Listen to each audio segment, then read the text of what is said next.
I'd like to welcome you all back. Today, I'm going to be sowing these. It's just so February to March, but with me having a heated greenhouse, I'm going to sow them this time of year. But like I said, if you've got a normal greenhouse, please sow them on a windowsill or well at windowsill.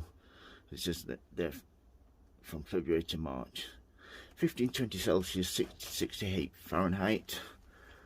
Roughly, I think 700 seeds in this packet, so let's just have a look at them, shall we? They're really tiny, so you have to bear with me. I mean really tiny, these seeds. Absolutely minute. Get these cut open. I'm using a peat-based compost. It's got plenty of wood fibre in as well, as you can see. A really nice crumb to it. It's also got a little bit of feeding, which helps. As soon as they germinate, they've got something to get the teeth into then. Let's get this open, shall we? Sorry about the noise, the wind's getting up today, so these are, it tells you to grow them as an annual, take cuttings off them every year, but they're also, a lot of places on the internet said they're a hardy perennial. I've grown them before and they've died because I've had really bad winters, so these, I will be taking, any that I get that I like, I will be taking cuttings off so, and fetching them into the greenhouse to overwinter them. They're the seeds.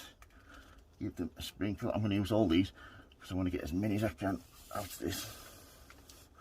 As you can see, it's really tiny. Sprinkle them as evenly as you can. Also, any seed packets that like this, I also open because you do get them sticking to the inside of the packet normally. The corners there, just a few there. There's not whatnot. Right. That's that done. All you need to do then is some well sieved compost, just a nice light layer. It also says 15 to 20 Fahrenheit. Or is it Fahrenheit and Celsius mixed up me, but yeah, you know what I mean. A nice gentle 1/8 of an inch sowing mill. Once that's done, I'll give this a good water, and then this will go in my heated propagator. Like I said, wait till February, March if you haven't got a heated propagator or a heated greenhouse. You can do this on a well lit windowsill and it should grow just fine. But you need at least 8-10 hours of sunshine a day, otherwise it'll grow really leggy. So yeah, if you've got any questions regarding these, don't hesitate to ask. If you like the videos, please subscribe folks, and please click on the bell. If you're on Facebook, please follow me. Thank you much for watching. Stay safe everybody. Thank you. Bye. Yeah, stay safe everybody. And remember, happy twice for powdery mildew. As you can see here, just get them out of here for you. There we go. There's a tray. And they're putting them in. There's 2, 4, 6, 8.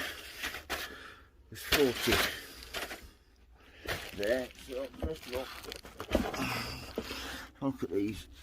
This is where it was the heat mat was left on without the thermostat, so it dried it out really quickly there, unfortunately. So they're all cream crackered, they're dead.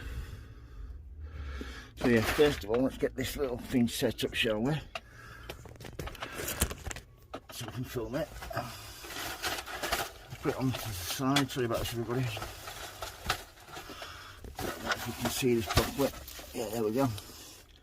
First of all, you want to get your compost.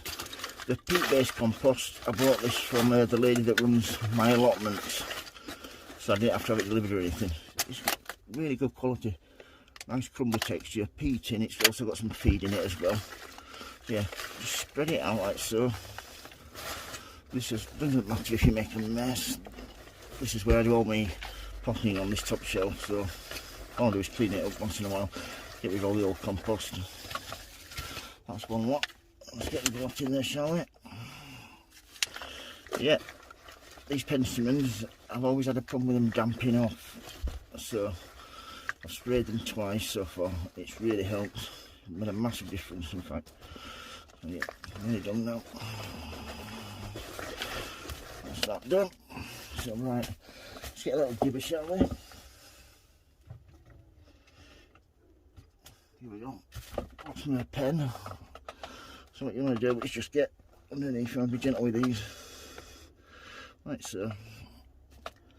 And then if you do touch them, do not use the top leaves, just use the bottom leaves. These are the first leaves that actually come out of the seed itself. So don't touch the true leaves, because they're what they use to photosynthesize and produce the energy from the light to process the food and the water. Right, I have pick that one out like so. Then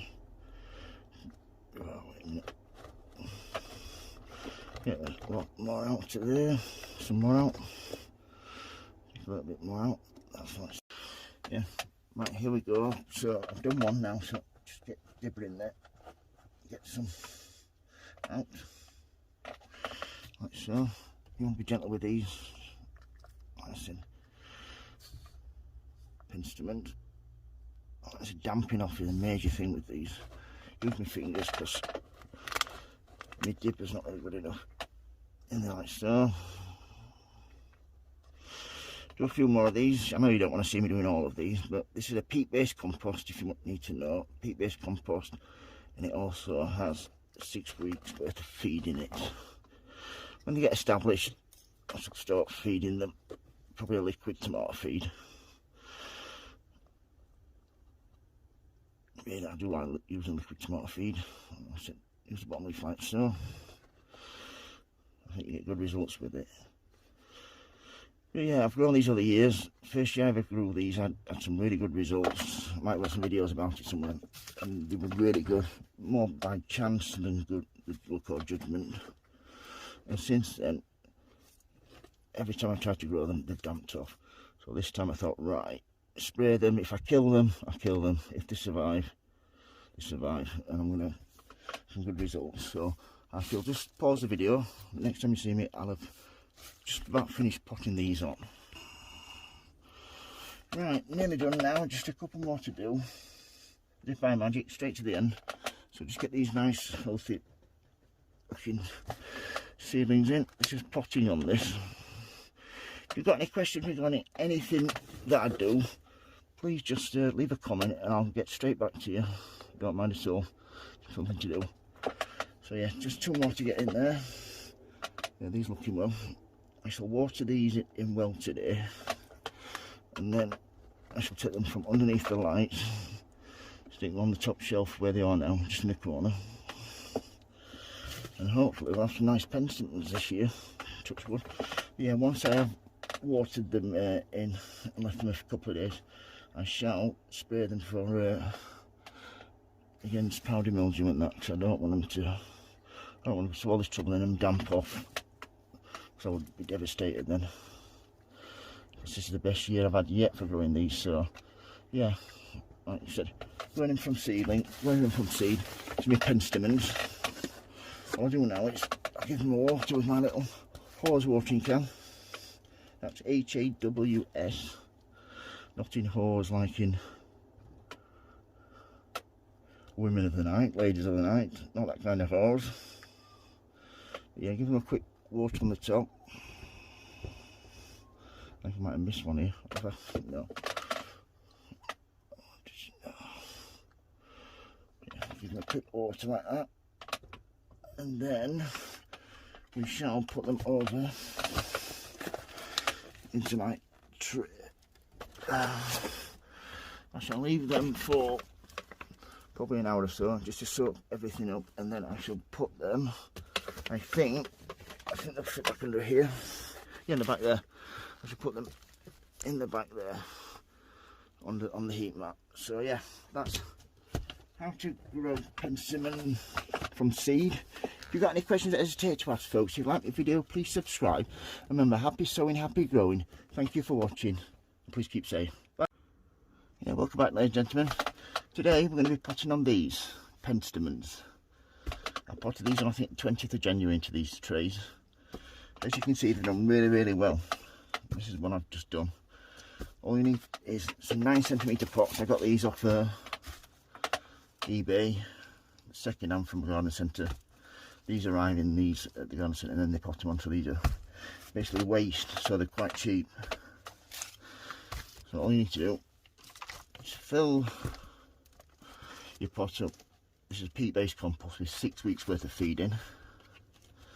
And get yourself a knife or a sharp object, well not sharp but flat object, down the side and then gently up like that. You can do it from the bottom, but if you want to use these trays again, this is the best way of doing it. And we're all into recycling these days, aren't we? So just nice round. You don't want to plant them really deep, you don't want to bury any foliage or anything and cause more moisture to be retained than has to be. But yeah, just give it a tap down like so, and then to my miniature watering can, just give it a good water on the top, just to get nice and damp. And then all I do is into my tray, which is at the side, tray water just there, leave them in there till they're totally saturated, take them out onto the propagating bench and leave, and yeah, they'll be fine then. To stop this rot this time, I've sprayed it a couple of times with this fungus fighter concentrate. It really has helped. Before, when I tried to grow these, they just end up damping off, and you get to a certain stage and they just all collapse. I can show you. These are some that I just left. Look at the state of these. Too close together, too much moisture, and just rotted basically. So yeah, if you're going to grow these, as soon as they come through, you want to get them out of the trays, get them potted on as soon as you can, and then if you see any signs of them starting to discolour or turn a bit soggy, give them a spray. Can't recommend it enough. Right, just get some more of these done, shall we? Give this one a water. That's a peat-based compost. There's 6 weeks worth of feed in this, so it does it all right. But I'm feeding them like once a week at the moment. I want to get nice and strong for when the weather turns, when the weather gets nice. So yeah, show you before. Nice compost in there. Nice knife down the side. Like I said, these are on it. Really flimsy trays, these. Really designed just to be used once and thrown away, but if you're gentle with them, you can use them over and over again. Into the centre. I can't wait till all these flower. I'm so looking forward to them. So we get a good shot. And these are perennials, these, so once you've got them, everybody says take cuttings off them in the late summer, so you've got some for the next winter, just in case you get a hard frost and it kills them all off. So yes, got some really nice colour with these this year. If you've got any questions regarding how to grow these, don't hesitate to ask, folks. If you like my videos, please subscribe. Remember, happy sowing, happy growing. Thank you for watching, everybody. Please keep safe. Thank you. Bye.